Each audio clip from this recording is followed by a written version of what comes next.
Foreign exchange markets are driven by an overwhelming volume of macroeconomic data.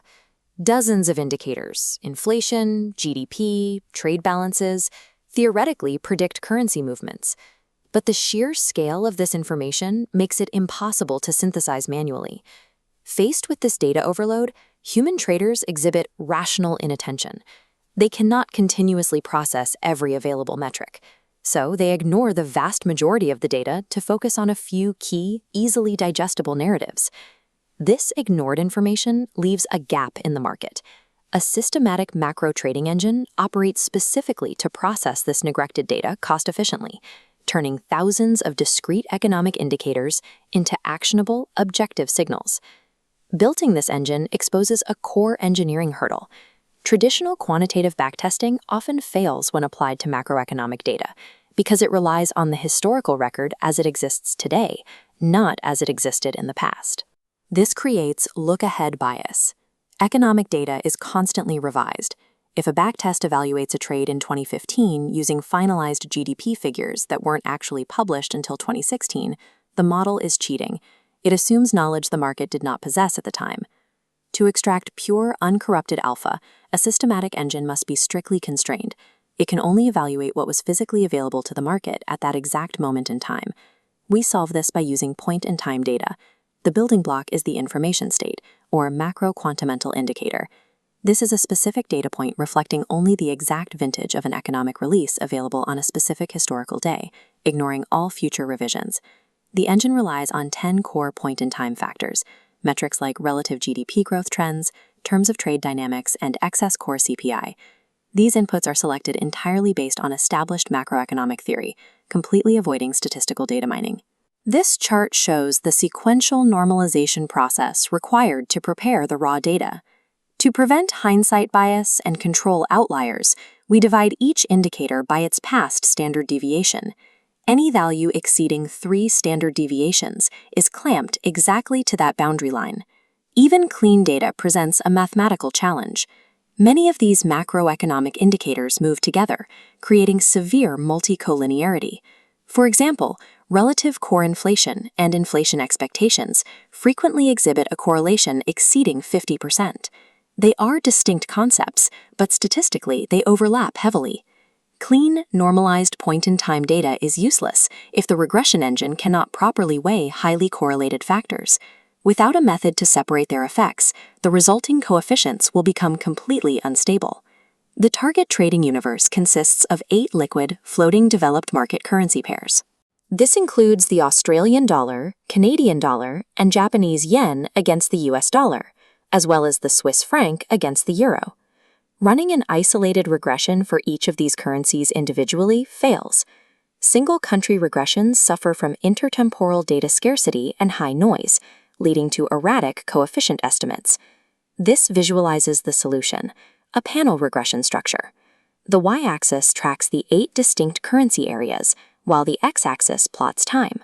The engine evaluates data nodes simultaneously across all rows as the timeline advances. By analyzing this matrix simultaneously, the model can constrain parameters across multiple markets at once, rather than treating each currency in a vacuum. This cross-sectional constraint acts as a form of mathematical regularization. It forces the model to find common, underlying macroeconomic relationships that apply broadly across developed economies. By pooling the data into a panel structure, the model avoids overfitting to the idiosyncratic volatility of a single currency. It establishes a robust, generalized baseline for learning.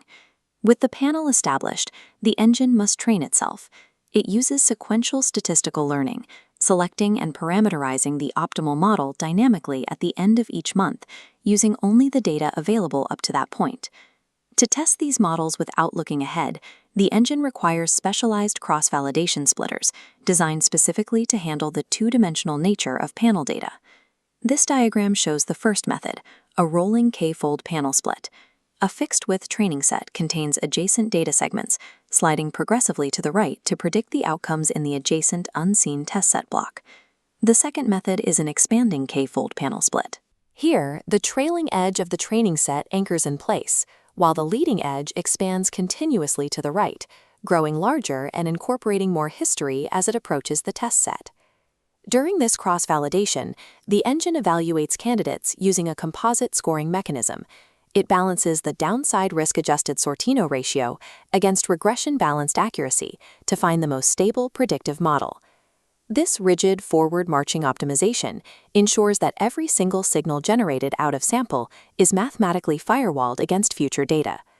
The optimizer evaluates 3 distinct model variants: standard least squares, time-weighted least squares, and AdaBoost models.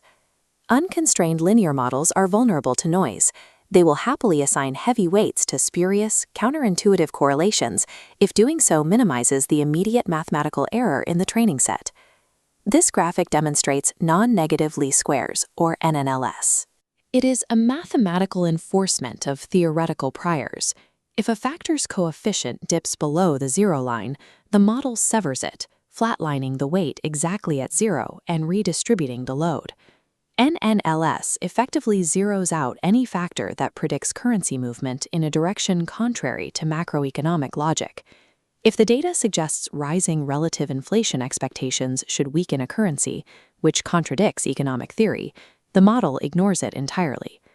A slightly different approach is the time-weighted model. This assumes macroeconomic relationships decay over time, applying an exponential decay, such as a 5-year half-life, to older observations, giving recent data greater influence.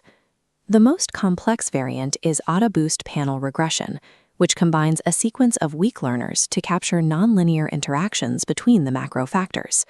When run through the sequential learning process, the results were clear.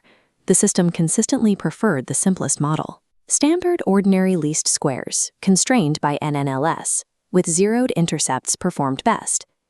Increased algorithmic complexity is unnecessary and often detrimental when hard theoretical constraints successfully force a linear model to obey core macroeconomic principles. The raw output of this sequential learning process is an out-of-sample balance accuracy of 52. The line slopes gently until the median size threshold, then angles sharply upward as liquidity limits are breached. This mathematically penalizes the system. Exceeding median limits incurs exponentially higher portfolio costs. A theoretical signal's alpha is merely an illusion until it is subjected to the exponential friction of real-world institutional execution sizes. Once transaction costs are imputed, the strategy yields an annualized return of roughly 6%, with a Sharpe ratio near 0.6. Crucially, the Sharpe stability ratio remains above 2.0. This metric proves that these risk-adjusted returns are systemic and highly reliable, rather than statistical flukes. In terms of portfolio architecture, the strategy maintains a near-zero correlation with major benchmarks like S&P 500 futures and 10-year treasuries. A 0.6 Sharpe ratio appears remarkably modest, especially compared to the high-flying metrics often touted by high-frequency trading shops. The distinct advantage of a low-frequency, macro-driven strategy is its massive liquidity absorption capacity. It trades slowly in highly liquid forward markets. This chart reveals the strategy's ceiling. As leverage increases, the green P&L curve rises steadily, up to $250 million. Here, the system generates $75 million annually, before the red transaction cost curve in illiquid pairs like EUR-NOK finally breaks the return profile. Systematic macro FX does not exist to win a Sharpe ratio arms race. Instead, it exists as a transparent, mathematically rigorous engine capable of deploying massive institutional capital into uncorrelated alpha.